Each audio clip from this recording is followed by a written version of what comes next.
Welcome to Smarter Markets, a free weekly podcast featuring stories from the entrepreneurs and icons of commodities, capital markets, and technology, ranting on the inadequacies of our systems and riffing on ideas for how to solve them. Together, we explore the questions: is capitalism in crisis? And will building smarter markets be the antidote?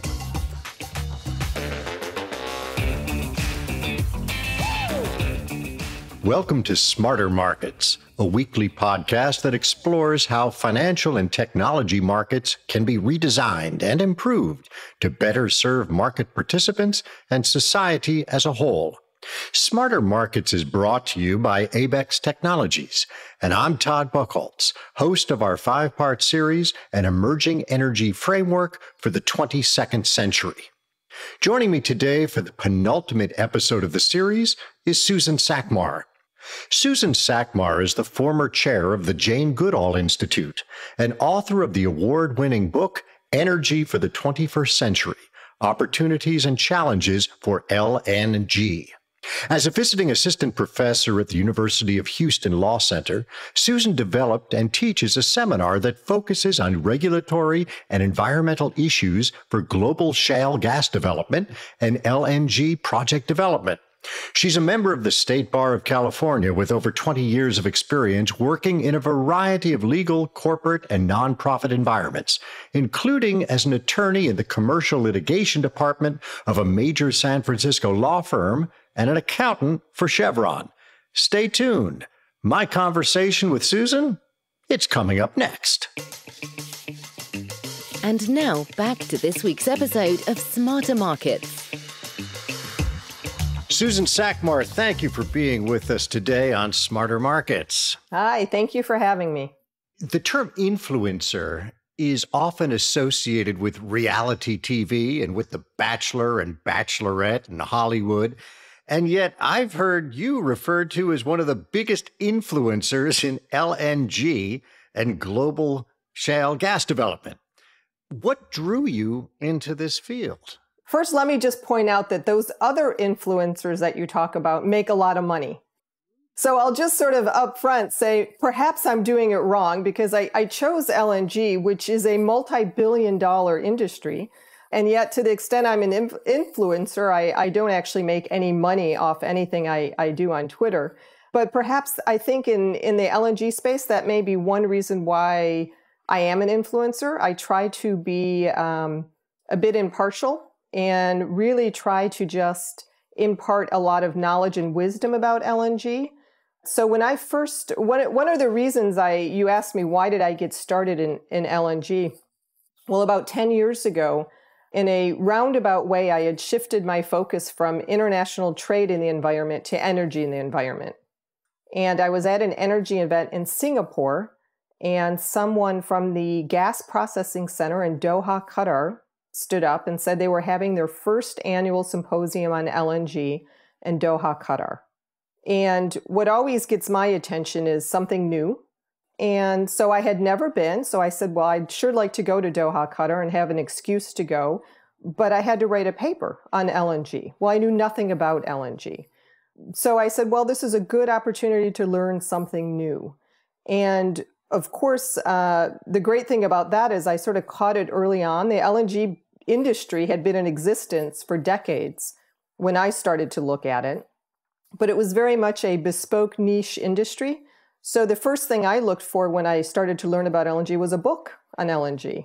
And there were, I think, maybe 2 books out there that were a little bit outdated. And so that drove me then to write a book on LNG because I couldn't find the materials I wanted on the industry.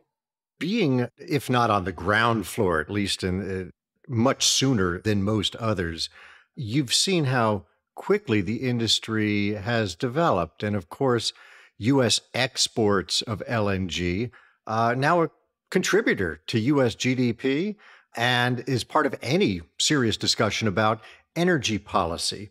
For those of our listeners, and even for myself who may not have been following the story as closely as you, During the Obama administration and the Trump administration, there were certain rules that were passed that allowed the export of LNG. Could you just give us a brief summary of what's taken place from a federal government White House point of view over the last 10 years and how it has affected the industry? It's sort of, I'll try to do, 10 plus years of history, because I think we need to go back a little bit further than 10 years, only because at one time, and a lot of people may not realize this, the U.S. was going to be one of the world's largest LNG importers. So this was prior to our shale gas revolution. And in the early 2000s, a lot of political and advisors and White House folks and policy leaders, such as Alan Greenspan is one of the most notable ones, had traveled the country and really touted the fact that the U.S. needed to build LNG import terminals because we were looking like we were going to be short of natural gas. Natural gas prices were rising, so we had to do something. So the solution back then was, let's build LNG import terminals. And that's really important to your question about the exports, because a number of LNG import terminals did get built in anticipation of importing LNG. In fact, the U.S. was going to be one of the world's largest LNG importers. And our chief partner, we would be importing chiefly from which countries? Was it expected at that time? Well, Qatar was going to be one of the countries we would be importing from, in part because they were a very large exporter. So Qatar had planned to sell a lot of natural gas to the U.S. So when I started to get interested in LNG and I was working on my book, this was about 2009, 2010. Actually, prior to that, probably 2008, 2009, when you went to LNG events, people were scratching their heads saying, well, we just built billions of dollars of LNG import terminals, and is anybody going to use them? Because by that time, shale gas had started to take hold. And so sure enough, by 2010, the first company that had built an LNG import terminal was Cheniere Energy. So by 2010, Cheniere was the first to realize they weren't really going to use their import terminal, and they were really threatened with going under. And so they had to do something. And so what they decided to do then was, we'll add liquefaction onto the import terminal and become an export terminal. And that was pretty revolutionary. And in fact, I'll never forget. So I can tell you to the day when I heard that announcement, it was in March of 2010, and it was at an LNG event in Brazil. And a representative from Cheniere stood up at this LNG event and said, Cheniere is planning to be the world's first bidirectional terminal. And I turned next to me was a Wood Mackenzie analyst. And I said, I'm writing a book about LNG. I don't really, I'm still learning. What's a bidirectional terminal? And he said, I have no idea. And by the way, just information, where was this novel bidirectional terminal going to be constructed? Part of the so the import terminal had already been constructed on the Gulf Coast of Louisiana. So Cheniere already had their import terminal sitting there that they had invested, I forget what the number was, maybe $6 billion. So their terminal was sitting there idle. So what they essentially said is, we're going to create a bidirectional terminal so we can also export LNG. And so nobody knew what that meant, had never been done. And quite frankly, people laughed, like really experienced people, because again, I was still in the learning mode of, okay, that sounds good, makes sense. But now with Susan, were they laughing at the idea that the U.S. would have surplus LNG to export, or were they laughing at the idea that there could be an active market in the transportation of LNG? Was it the technological issue, or the question whether the U.S. actually had the resources to send LNG abroad? Well, I think it was all of that. I think it was just one of those things that sound crazy, right? And so people go, oh, that'll never happen. We don't have the gas. How are you going to do that? Where's the market? Where are you going to export this to? So I think it was just a seemingly crazy idea that had never been done. So people didn't take it very seriously. Let me ask you this. How big a technological challenge was creating LNG? Was it akin to developing shale? Or was it, an old science people had known, and at any point in the last 60 years, LNG could have been produced? Or was there some scientific breakthrough in the 1980s or 1990s that made it possible? No. So the technology behind LNG had existed for decades, going back to the 40s, even earlier than that, actually, but just not very well known, and it's expensive technology, right? So you're essentially cooling gas, refrigerating natural gas until it forms a liquid. It's quite expensive to do that.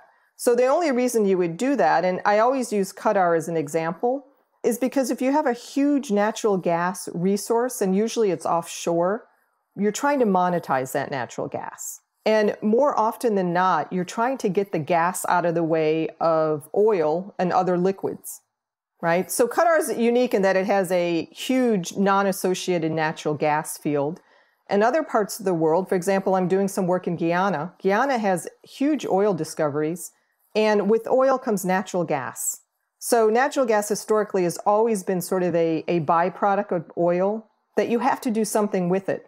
So you have to either monetize it and get it to market, or, and we've seen in the US with our shale gas in the Bakken and the Eagle Ford in Texas, we flared natural gas simply because we have to get it out of the way of the production of oil. So the LNG technology developed over decades really to monetize offshore natural gas. And like I said, it was very much a niche industry. So when the U.S. proposed exports, there weren't a whole lot of technological breakthroughs that had to happen. The liquefaction technology already existed. It was a matter of adding liquefaction technology onto the import terminal, which uses regas technology. And so for folks that don't know, when you're importing natural gas, the LNG is coming in a chilled state. And in that chill state, it then forms a liquid. And when it's an import terminal, you're regasifying that LNG, turning it back into natural gas that can flow through pipelines. And my understanding is that when it's liquefied, it also is condensed to an enormous degree. I don't remember what the ratio is, maybe 500, 600 to 1 in terms of how much natural gas in a gas form. And therefore, what you have coming in on a container is an extraordinary amount of natural gas once it's regasified. Is that correct? Exactly. And the reason for that is, economics, right? It's not economical to ship a small quantity of natural gas. So when you liquefy it, you condense it from 600 to 1. That's the ratio. You're correct with that. So think like beach ball to ping pong ball, roughly. And so then you're able to transport huge volumes of natural gas, which is one of the only ways it could be economical to transport natural gas, because most natural gas travels through pipeline. So LNG really is a way to move gas around the world in a ship, similar to oil. And how sensitive is it, therefore, is the economics of it to the economics of shipping? I mean, currently, with this worldwide recovery from COVID, faster in some places, obviously, than others, worldwide shipping rates have skyrocketed, as have many commodity prices, including the price of LNG. Are higher shipping rates at this moment having any kind of dampening effect on exports or imports of LNG, or is the demand for LNG so high that that's just obviously literally cost of production and distribution, and so what? Well, I think shipping rates do factor into the equation, but it tends to be more than where is it economical to send the gas? Where's the market for the gas? And the market will, the LNG will flow to the highest paying market, including shipping costs. And the market tends to shift depending on weather and seasonality. And so I would say shipping does matter, but it hasn't really hindered the LNG industry, the shipping rates. How active is Russia in LNG at the moment? I mean, obviously, Russia's gas pipeline into Europe is a big issue and has been a big issue. And so as an alternative to a pipeline, that's why I'm kind of wondering what their LNG presence is in terms of distributing by ship rather than controversial pipeline. So Russia has been very active in LNG in the past decade. And one of their big exporters is Novatek. And they have 3 and a 4th LNG project proposed. And they've done really, really well. Their projects have done very, very well. But Russia's generally shipping that LNG to other parts of the world because pipeline gas is still more economical than LNG. So if you can pipe the gas to a place, that's generally still your best option. And so Russia is shipping its LNG a lot to Asia, because Asia is quite close, and really all over the world. So again, one of the benefits of LNG, it allows the natural gas product to move around the world. Whereas historically, most natural gas has been transported by pipeline, which meant you had to have pipeline connections, right? And so if you're the US or Europe or even Asia, which doesn't have a lot of pipelines, natural gas tended to stay within the region. So LNG is now, what I say is LNG has really become the glue linking global gas markets, allowing natural gas to travel anywhere in the world it makes sense from a supply, demand, and price standpoint. My original question was about federal policy, because I believe it was under President Obama that rules were lifted that actually restricted the export. Well, first of all, why did we have rules, and when were rules put in place that prevented the export? Does that go back to, the 1970s and Jimmy Carter trying to prevent any energy from leaving the U.S.? No. So actually, in terms of, now oil was a little bit different, but I'll talk about LNG. So in terms of LNG exports, what happened in the U.S. is when Cheniere proposed to export LNG in 2010, the first thing lawyers and consultants do, and I'm a lawyer by trade, so the first thing lawyers do is you have to go look up the rules. Can you even export LNG? And when you looked up the rules dated back to the 80s, and the rules essentially provided for the import or export.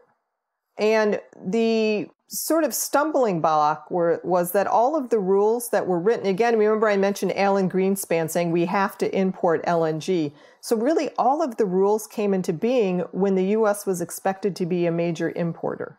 But the rules read, the import or export of LNG is essentially governed by the Department of Energy and FERC, right? So the Department of Energy governs whether or not you can import or export a commodity. So what became the stumbling block a little bit in the U.S., and maybe this is what you're getting to, is we had a lot of discussion about whether or not the U.S. should allow exports, because imports are quite different. If you're a country running short of gas, it should be as easy as possible to import that commodity, in my view, right? If you're going to be short that commodity, you should make it as easy as possible for someone to import it.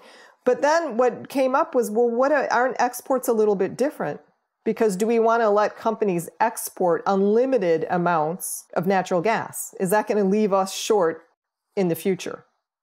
So the Department of Energy looked at the rules, and with Cheniere, they said, well, the rules say the import or export, and there was a public interest determination that was a little bit undefined. And so the Department of Energy immediately approved Cheniere's application to export. But then a whole lot of sort of dissension arose, and a lot of it arose due to fracking, right? So Obama had to face sort of the anti-fracking coalition, who said if you allow LNG exports, you're essentially going to lock us into fracking, which the environmentalists didn't think we should do. And so the Obama administration had to balance all of that. And lo and behold, essentially what really the Obama administration did was really they made a policy decision to allow unlimited exports. At the same time, they closed down the XL pipeline from Canada, or at least tried to prevent that. So that may have been their calculus as they tried to buy off environmentalists on one side and try to sneak LNG exports on the other. I know that sounds very pejorative, but perhaps they had to make that kind of calculus. Well, I think they did. And, sort of disclosure, I was one of the few people that said the Department of Energy needed to have some procedure to monitor the volume of exports, because I was one of the people concerned about the price impacts of domestic gas and also sort of the future. Are we going to run short of natural gas in the future? And that was not the mainstream view. And I talked to a lot of folks, and I'll share one quote from a California congressional representative who had been at a major nonprofit organization as an attorney. And so I said to him, well, now that you're in Congress, what do you think of fracking? What's your position on fracking? And he said, well, I'll hold my nose about fracking if it gets us off of coal. And I still remember that to this day because I think that pretty much sums up what the policy became, both within the Obama administration, but also amongst environmentalists. As bad as maybe they thought fracking was, if it displaced coal, that was a good thing. And we'll come back to more regulations on the natural gas industry later. So I think there was a bit of a trade-off. We're environmentalists in a way, in part because the Obama administration in 2012, now remember in 2012, Obama needed to win Pennsylvania to win the general election. Pennsylvania was a major shale gas fracking producing state. So he had to win Pennsylvania. So he had to backpedal a bit on the anti-shale gas rhetoric in order to win Pennsylvania. And so in 2012, you definitely saw a policy shift backing away from the anti-fracking rhetoric. And I think that was you mentioned the keystone. I think there was a bit of a trade-off. Back away from fracking and anti-shale gas, and, I'll give you keystone, because that was a big environmentalist win.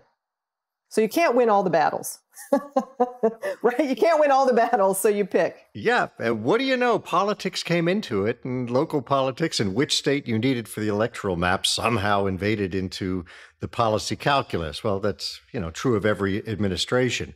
Now, you had mentioned the environmentalists and their view of LNG. And of course, in some cases, LNG is characterized as a kind of bridge fuel to the era of renewables. Others point out that natural gas is actually quite clean and a good way to battle environmental despoilment of the planet. So where do you come out on this? And where should people come out on the question of whether LNG is sort of a temporary bridge until the price of solar and wind comes down even lower, or whether, in fact, we should embrace it and recognize that some fossil fuels are actually relatively clean? Well, so it's interesting, this question, and in my book, the first chapter, I talk about the three views, what's the role of natural gas? And lo and behold, a decade later, we're still having that discussion, although some of the terminology has changed. A decade ago, the energy industry was very adamant that natural gas was not a bridge fuel, right? Natural gas and so there's buzzwords, and the industry was using the term foundation fuel. It's a foundation fuel, and we can anchor our future energy needs on natural gas because it's cleaner burning, abundant, etc. And of course, environmentalists were saying, no, it's just another dirty fossil fuel. And then the middle ground approach is, as you said, was the bridge fuel. It's a bridge fuel to something better. So a decade ago, the industry was very concerned about the language of bridge fuel because bridge implies a short-term use. So then you start, well, how long is that bridge? Right? If the bridge is only 5 years, you're never going to get the investment in natural gas infrastructure because that infrastructure is going to be on the ground for 40 plus years. So fast forward to today. So now we have a lot of natural gas infrastructure on the ground. And so I'm sensing the industry now actually adopting some of the bridge fuel language, in part because we already have the infrastructure built. So once you build infrastructure, you're sort of locked into that. So what's my view? So first and foremost, I'm a consumer of energy. So as a consumer, what do I want? I want affordable, reliable energy. And I don't really care, to be honest, as a consumer, what that energy is, as long as it's affordable and reliable. So in that regard, I think natural gas is a really good alternative. It has been relatively affordable and reliable. Now, I'm in California. I'm not sure where you are, but I'm in California where natural gas is coming under fire. No pun intended. In Berkeley, they're eliminating natural gas from new construction. Natural gas is very expensive. When I use my natural gas fireplace in California, it's very expensive. So my view is always as a consumer too. So I think natural gas has a really good role to play in that regard. It's abundant, it's relatively affordable, the infrastructure is there, we should use it. There's some people make the point that LNG is also a fuel with a kind of demand response so that plants and utilities can access more of it if necessary, if renewable fuels are in shorter supply or simply not producing because it's too cloudy or there's not enough wind. Does that make sense that it plays that role in terms of a surplus to be tapped when necessary? Well, it's a good baseload fuel. Same with coal, right? I mean, that's the purpose of coal too. And when I first started getting interested in natural gas, some of the first people that reached out to me were renewable people, solar people, and they love natural gas. They thought it was a great complement to their solar projects. So I think that's true. I think it is a great complement to wind and solar. And in Texas, there's a lot of natural gas and also a lot of wind. Well, I wanted to ask, I'm glad you brought up Texas, because obviously Texas has been in the news over the last year because of energy problems with the grid. And I'm wondering, given the Texas freeze, and I'm sure there'll be Texas scorching over the course of the summer and resulting power outages that then have called on natural gas to fill the gap. And then at times in the winter, the natural gas plants could not double or triple their capacity as perhaps they were asked to do. How are you looking at energy reliability? I think you actually teach a course in Texas, I presume at the University of Houston Law School. So your classes, I think your Zoom classes purportedly were temporarily interrupted because of energy issues. Can you give us some of your thoughts on that and the grid and the reliability of these various fuels? I do teach in Texas at the University of Houston Law Center. So it's a law course focused on shale gas and LNG. And we don't just talk about the law. We talk a lot about regulations. We talk a lot about policy. My students are from all over the world. So I talk about the U.S. in terms of how we do things in the U.S., but, what can other countries learn from the U.S. or, to do or not to do. So the Texas energy crisis, I was teaching on Zoom this year because in-person classes were canceled. So normally I'm in Houston and I own a condo in Houston as well. So I'm also an energy consumer in Texas. And what was interesting to me about the big freeze in Texas is that I had always sort of held Texas out as better than California, right? Because I get so disgruntled with California with how expensive everything is, and we have power outages and nothing works and the infrastructure doesn't look good. And so I sort of would hold Texas out as a model, and then we had the big freeze. And I thought, well, okay, maybe Texas isn't such a great model. So, what happened in Texas? And I'm not a power expert. There are people that are specifically digging into exactly what happened. But, one of the things happened was a very unusual freeze that froze some of the natural gas infrastructure. And so you heard a lot of discussion about it should have been weatherized, right? It should have been able to withstand this big freeze. Well, I don't know what the cost of that would have been, but I'm guessing it was probably cost prohibitive, right? Do you weatherize your natural gas infrastructure for a 500-year winter storm? It's sort of like the hurricanes in Texas, right?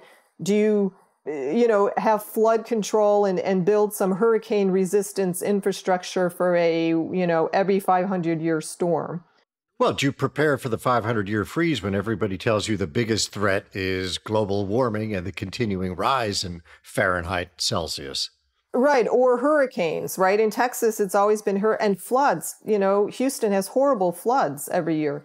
But I guess my takeaway from what happened in Texas and also what happens in California is I think regulators can bog themselves down overthinking things. And so I would like to see reliability and cost be the two main determinants, which historically they have been in the U.S., right? We've been a fossil fuel country, and historically cost and reliability were two of the big components. But now when you add on carbon neutrality and net zero targets and, California 100% renewables by 2040, it adds levels of complication onto the grid that I don't know that the grids will be able to handle. So, and again, I'm talking from a consumer. If in 10 years I'm faced with rolling blackouts on a frequent basis in California, and you tell me, oh, well, we're now 100% renewable, but now you don't have power 24 hours a day, I'm not going to be very happy, right? And so I hope regulators start to focus more on reliability and cost.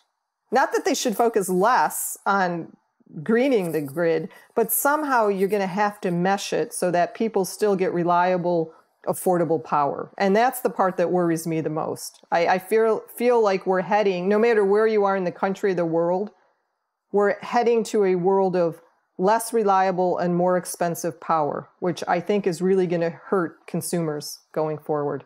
And such an irony, considering in the last 20 years, there's been excuse the pun, explosion, a firing up of so many new ideas and access to gas fields and oil fields that were unimaginable or deemed, too deep or too far.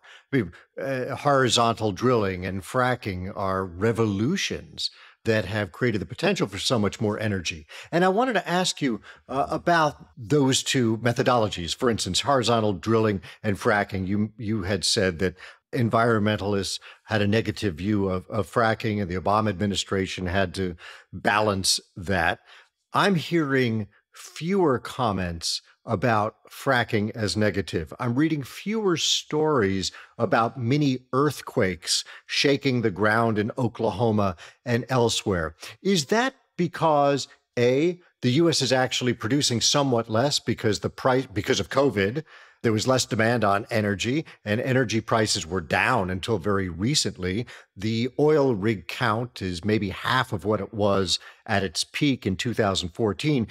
Are there fewer stories simply because there's actually less going on, or is it possible that there have been improvements in the technology such that the environmental repercussions have dampened somewhat? Or am I just not reading the right websites and newspapers? I think it's a combination of all of those factors. I think all of the noise from the anti-fracking coalitions and the environmental groups was very helpful in pushing the industry and pushing regulators to strengthen regulations, push the industry to do a better job. So I think the industry is doing a better job, so you're hearing less incidents. I also think we're now 10 plus years into this, and so the focus has shifted. I think to a certain extent, after 2012, I think environmentalists decided they weren't really going to win the anti-fracking battle. And so they shifted their focus to other battles they could win. So Keystone. And, although I will say this, they did win a big battle in the Texas Brownsville area, which is trying to build 3 LNG export terminals. And Sierra Club has been very active there, and that community does not really want LNG exports. So the Sierra Club has been very active there in pushing back against those facilities. So I think, it's just a combination of things. The environmental groups have focused on where they can make the most impact, realizing that shale gas is here. You're not going to shut it down, but you do see a shift towards more regulations. So that tends to be sort of how it works out. Okay, we'll allow the activity now, and then over time, we're going to keep layering on regulations to make it more environmentally sustainable, and we'll just regulate it better. So I think we're in that phase. We're seeing more regulations coming on the industry now in terms of emissions. Are you seeing regulations that seem sensible to you, or they seem symbolic, or they seem onerous such that we'll all end up with wood-burning stoves to avoid federal regulation? Well, maybe a combination of all of that, right? I think anytime you layer on regulations, you tend to drive up the cost. So again, if you can tell, my big worry in the future is reliability and cost. We will be able to get natural gas in California. If you already have a natural gas home, you will get natural gas, but it's going to be cost prohibitive. And that's a function of, in part, regulations, a large part regulations. So I think that's the world we're headed to, which is a bit troubling. Yes, it is troubling, and it'll be done under the banner of listen to the science, without actually looking at the science of natural gas and the relative cleanliness of natural gas and LNG. Well, I don't want to editorialize too much, but I wanted to move on. You've used a term that I think is quite interesting, and have suggested that nations that want to capitalize on LNG should create a gas master plan before beginning production. Tell us what you mean by a gas master plan. What does it entail, and why is it important? I said this recently in the context of Guyana, which, as I mentioned, has huge oil finds that they're really trying to monetize the oil. And yet there's a lot of associated gas that they need to do something with. So the gas master plan tends to be a roadmap of how are you going to develop your gas resources with a range of options. And there are consultants that do this type of work. It's not the type of work I do, although I read gas master plans. I don't actually consult about them. But it tends to be a roadmap on how to best develop those resources. So, for example, in the gas master plan, you'll look at the size of the resource. Is the size of the resource big enough so that maybe an LNG export project is feasible? If not, then do you build a pipeline to shore? So in Guyana, they're looking at building a pipeline from the offshore oil field to shore. All right, so then you build the pipeline. What are you going to use the natural gas for? And one thing that when you look around the world, so the United States is sort of unique, right? So a lot of countries that have natural gas have really no industry or have very small populations. So Guyana, the population of Guyana, I think, is 700,000. They don't have a whole lot of industry. So in some places around the world, they may have a lot of natural gas, but they don't really need the natural gas. So all of Guyana might need one natural gas-fired power plant, right? Okay, so they have way more gas than that. So a gas master plan can help figure out what to do with that gas and how to best monetize that gas, how to use the gas domestically, how to export the gas, either pipeline or LNG export. So it's really a roadmap that can be a helpful tool. Well, and of course, this sort of phenomenon is true even in economically advanced countries. Israel, for instance, has discovered natural gas and has been extracting and processing natural gas. And I think Israel is in discussions with Egypt, where Egypt would accept the natural gas from Israel and then turn it into LNG for exports. It is remaking the world map in pretty fundamental ways. And I think Turkey is also accessing natural gas in newfound fields in the Mediterranean. Absolutely. And you mentioned Israel's an interesting example because for years they've been talking also about LNG exports. And so we might see LNG exports because they have huge natural gas finds. But it turns out it might be more economical just to pipe the gas to Egypt, since Egypt already has LNG export facilities. And Egypt then has been short of natural gas. So they had export facilities they needed to feed, but actually ran short of natural gas. So you see natural gas starting to move around the world in interesting ways, with exporters becoming importers and importers becoming exporters. So it's been interesting. Susan, this is a fascinating discussion, and I think we've set the record for smarter forecasts because we've been speaking for 40 minutes or so, and I don't know whether the word China has come up. And I don't think I've been in any discussion about the world economy and energy that has not talked about China within the first 40 minutes. So how do you forecast LNG affecting U.S. relations with China? It seems like China is importing more. What's going on that front, since so much of our discussion about Chinese-U.S. policy these days has been about tension and acrimony? For decades, Japan has been the world's largest LNG importer. Well, now the world's largest LNG importer expected in 2021 is China. So going forward, China is going to be the world's largest LNG importer. So what does that mean for the U.S.? Prior to let's say going back to the Trump-era trade war with China, right? It was hoped that a lot of the Chinese buyers would step up and take an interest and offtake agreement with U.S. LNG exporters. So Cheniere was one of the companies that had hoped would have a Chinese buyer. And then when the trade war broke out, that all sort of fell by the wayside. And you didn't hear anything about China buying any U.S. LNG. But lo and behold, U.S. LNG is making its way to China, right? If not as a direct buyer, but other buyers of U.S. LNG can send LNG to China. And Cheniere, I believe, is also sending LNG to China just through their marketing group. So China is going to be a big buyer of U.S. LNG one way or the other, and also a major buyer of LNG. So they have a very important role to buy. They're also a big natural gas buyer. They have the Power of Siberia pipeline with Russia. So China comes into play in many aspects in terms of being a buyer, but also geopolitics, right? So they do a lot of deals with Russia as well for natural gas. So that's one thing to factor in as well. And are there natural gas finds and fields not too far from China, but not technically in Chinese waters that China may have ambitions to take over? Maybe.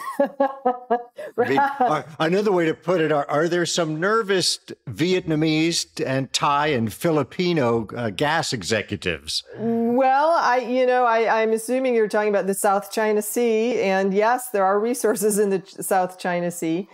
So, yeah, I think that's another issue that's coming that'll, and I'm not a political policy advisor. So I see how it impacts LNG, and there's definitely an impact, but it's not something I spend my days worrying about, although there are plenty of people that do.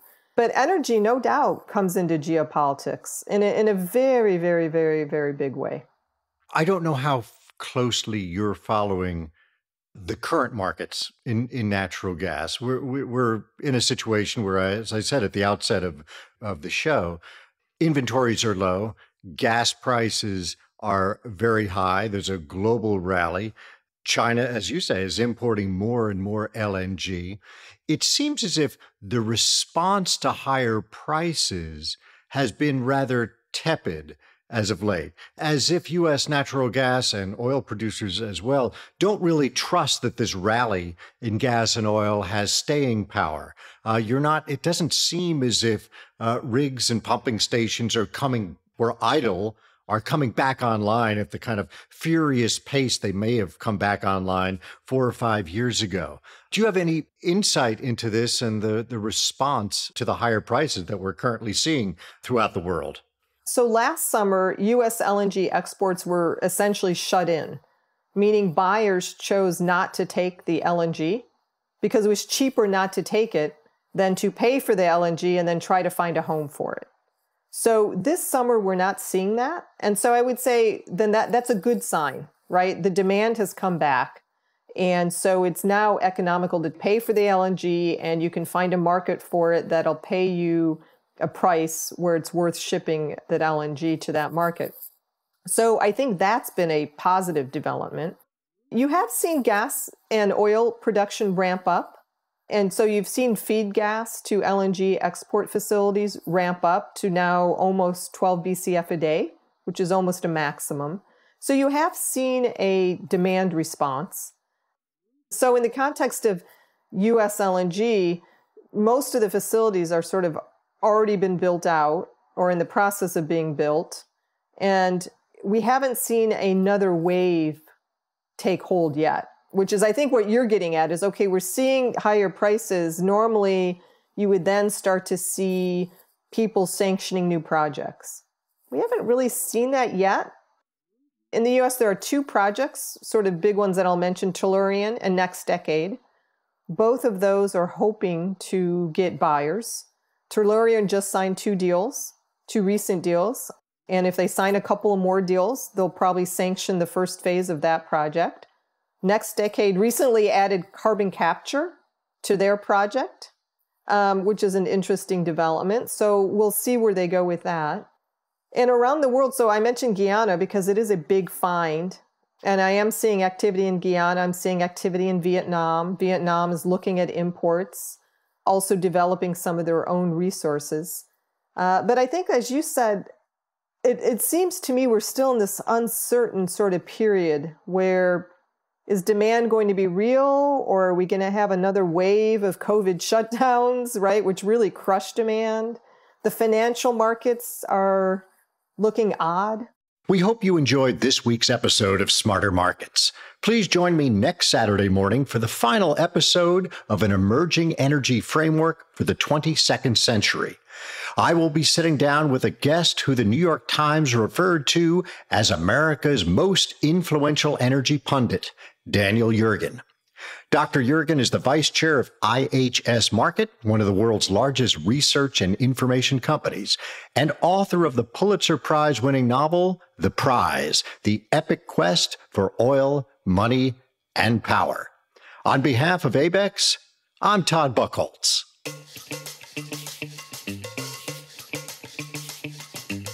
That concludes this week's episode of Smarter Markets. For free episode transcripts, visit smartermarketspod.com.